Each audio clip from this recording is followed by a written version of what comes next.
Welcome to Human Rights Asia Weekly Roundup. I'm Josephina Bergsten. Gruesome stories of gang rapes, custodial deaths after torture, and public stonings in the name of honor have emerged from South Asia recently. A young woman was stoned to death outside of the Lahore High Court in Pakistan for marrying by her own choice. A judge was raped and almost murdered in Uttar Pradesh, not to mention the constant stream of violent gang rape stories coming out of India. In Sri Lanka, a 17-year-old boy was arrested without any reason, tortured in the police station, and then refused medical treatment. The magistrate, who was made aware of the serious condition of the boy, ignored the boy's and his lawyer's pleadings and remanded him. He died in custody the next day. Though all these incidents are shocking, similar incidents are occurring in many Asian countries every single day. In this episode, we bring you a panel discussion between 3 human rights activists from India, Pakistan, and Sri Lanka on the causes of such barbaric violence and why it continues unabated. Basil Fernando, Director for Policy and Program Development, Bijo Francis, Executive Director, and Senior Researcher for Pakistan, BaseerNaweed, all at the Asian Human Rights Commission. Today, we are discussing the failure of law enforcement being the cause of horrendous violence in many of the countries in Asia. Some recent events of unbelievable violence came to be reported. For example, the stoning to death of a girl in Pakistan, raping of a magistrate in India, and the beating to death of a 17-year-old boy in Sri Lanka. All this points to the complete collapse of the law enforcement systems in these countries. Maybe we can begin with the Pakistan case. Thank you. The Pakistan case is related actually with the honor killing. That is a very common in Pakistan. So the father has planned to kill her own daughter because she married on her own choice. So they planned, and the daughter was living with her husband, and when there was a court hearing on that case, so father planned that now he will lose in the court, so he thought to kill her daughter, and then he can escape from the law. So they planned, and they went, and the 2 brothers of the girl, the father and the former fiancé, they all went with the 20 persons. And they had a pistol with them to aim at the girl. So a policeman was just roaming around. He saw that a man, during the fight, a man is holding pistol, so he grabbed that one. So then these persons have already planned, so they started stoning at her, and stoned and pelted the bricks on her, and she killed over there. After that, father went to the police, courted before the police himself, and said that I have killed. Now the aim of the father is that he will have the forgiveness from the sons, and then the family member, that okay, now we will settle down, because our Islamic laws and Pakistan Penal Code also allows that the payment of the blood money. So it's a scheme for murder. Yes, it was. Well-planned attempt. You not only plan murder, but you also plan how to get out of it. How to get out of it. And they have started making that thing that now police have arrested, but others, the main perpetrators, are still not arrested. And they think that, okay, father has accepted it, so we will just give some settlement, we will have settlement out of the court, and The police So- has still not made any challan or anything for the court. So they believe that they can cheat Yes. the law. And they are cheating. So now if you take the Indian case of the rape of this magistrate. Thank you, Basil. See, violence committed against women, gendered violence, I think India does not have any better position than other states in Asia or in South Asia in particular. But what stands out by this particular incident where a senior trial judge was taken away from her house, and within her house, residential compound, she was raped, and then she was forced to drink corrosive liquid, and she was, it was an attempt to murder as well. So this incident, among many other incidents of violence which is committed against women in particular, shows an absolute breakdown of law and order, the absolute fearlessness of an average criminal of the laws or the justice system, the criminal justice system. Or in other words, I would say that it shows that there is a clear absence of the criminal justice apparatus or criminal justice procedure in the country, which creates fearless criminals. So when the people dare to, to rape a magistrate, I mean that is the height of absence of any kind of fear about the law enforcement. They don't fear that, well, there will be consequences. So if a magistrate couldn't be raped, anything else can happen. See, it speaks to the fact that there is no fear. Now, we are not talking about a very sophisticated crime here. We are not talking about money laundering or, where the criminal or syndicate that that need to plan, that need to execute, that need to prepare thoroughly for commission of the crime.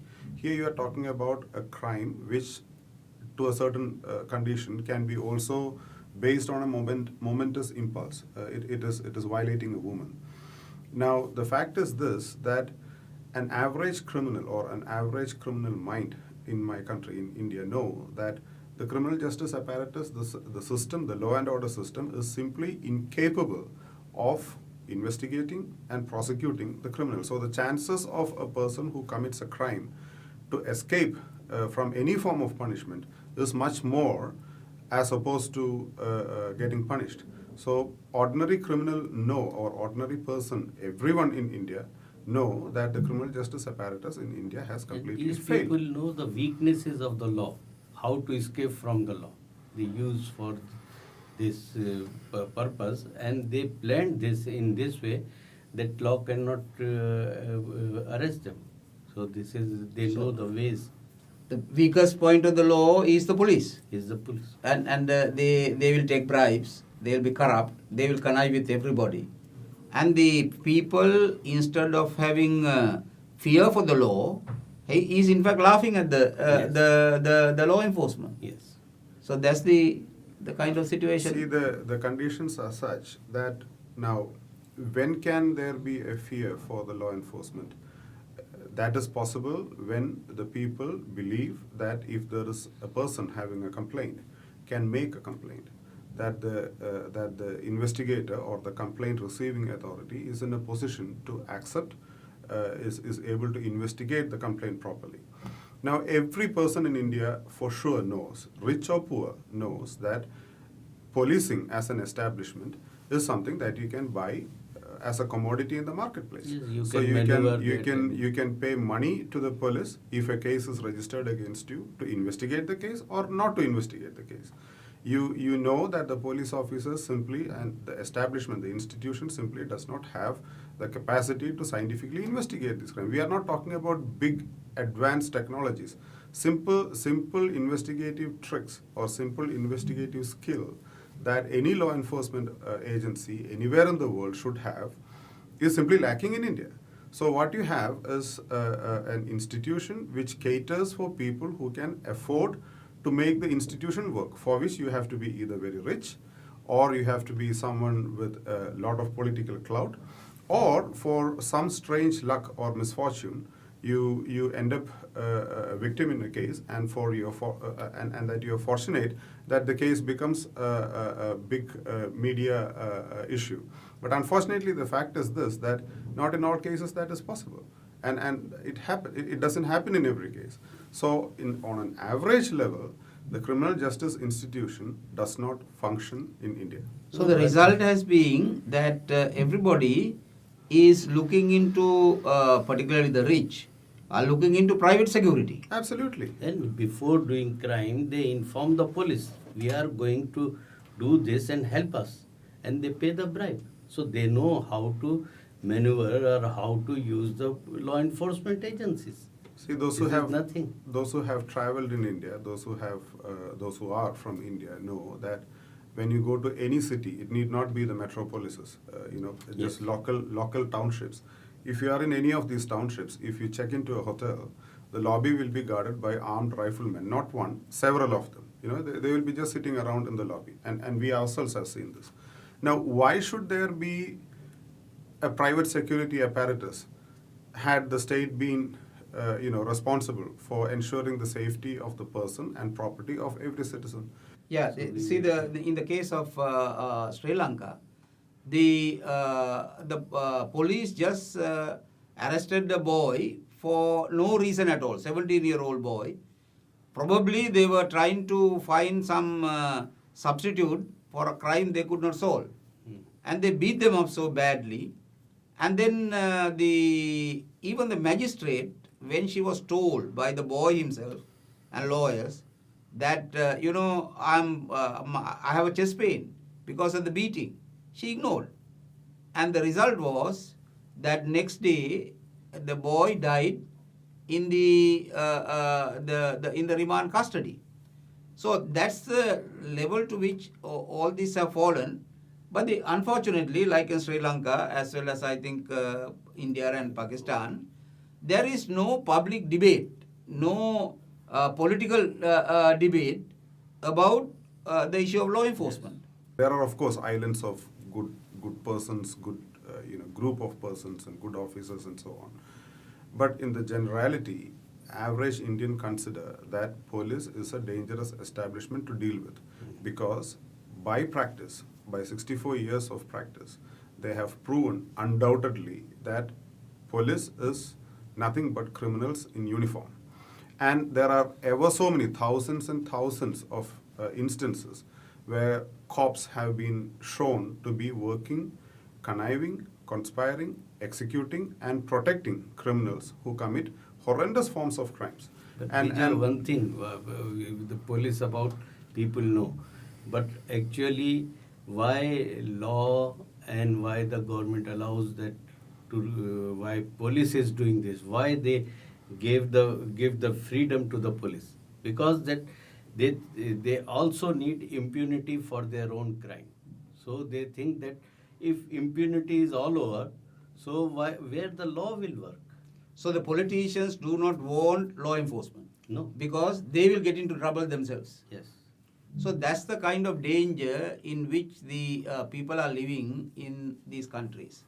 So I think the time has come where in the human rights movement and in the social movement, the key issue for concentrating, the focus, if we want change, should be the reform of the law enforcement agencies, and for that purpose, creating the political will. The political will by criticizing the political establishment, which also relies on crime. And also the zero tolerance to the impunity. Why President says that I got the immunity? Why Prime Minister says that I got the immunity? Immunity and impunity, both, there should be a very zero tolerance from the law. But what judges court are doing, as you mentioned in your case of Sri Lanka, they according to constitution, she should ask herself from the prisoner that you were in the police custody, any harm happened to you. She's not. When one person is complaining himself, the judge is not looking over there. Yeah. So because they know that these law enforcement agencies are very helpful for judges themselves. Yeah. So why So should we- they? Yes. Yeah, I think we should try to make this the focus of the discussions for the future. Thank you very much. Thank you. Thank you.